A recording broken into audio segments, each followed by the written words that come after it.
Hello and welcome to another edition of QB1 with gifted quarterback expert Crissy Froyd, who is here to talk South Carolina signal caller Spencer Rattler. Crissy, how does a change of scenery from Oklahoma to South Carolina help Spencer going into 2022? Yeah, I think that South Carolina has a lot of really good things going for it this year. And I think that just a change in the coaching staff and then a change in the scheme is something that can benefit really any quarterback, because it was clear that just what they were running over where he was before was not benefiting him, and that he was not really just not meeting the expectations. So I think that sometimes just from the mental perspective, which a lot of people don't talk about, that this could be something that could be beneficial, just getting in a new place with a new type of offense, doing some different things with a different supporting cast. What's the outlook for the Gamecocks as a program heading into the season?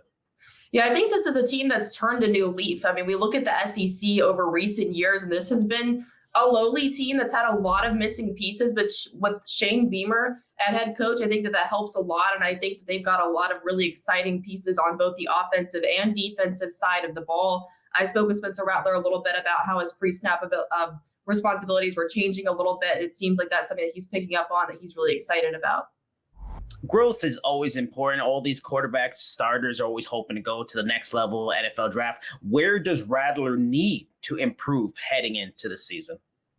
I think he just needs to calm down and play football. I saw a lot of decision-making issues on his end last year, and I don't know how much of it was mental, how much of it was overthinking, how much of it was getting in his head, but he seemed to be missing some really easy throws, seemed to be forcing some things, which is why he found himself on the bench sooner rather than later, which is something that no one really expected going into the season. I think when you look at the film, there's a lot of these throws like back in the flat, these easy things that he's missing, that he's just not picking up. And so I think that the decision making definitely has to improve, but I think that there are still some exciting raw traits there, which is basically the reason why everyone had him as the number one quarterback in the nation ahead of this past year's draft.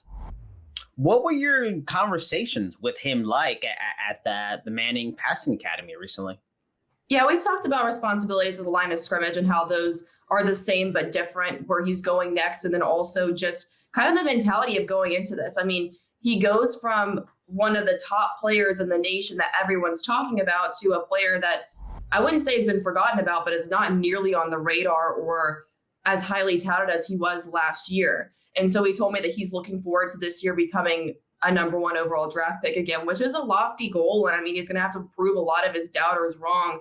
But I mean, it's a new show over in South Carolina. This is a team that's on the up. And so I'm really excited to see how he fits in there and how he can pick up and if he can return to that former status.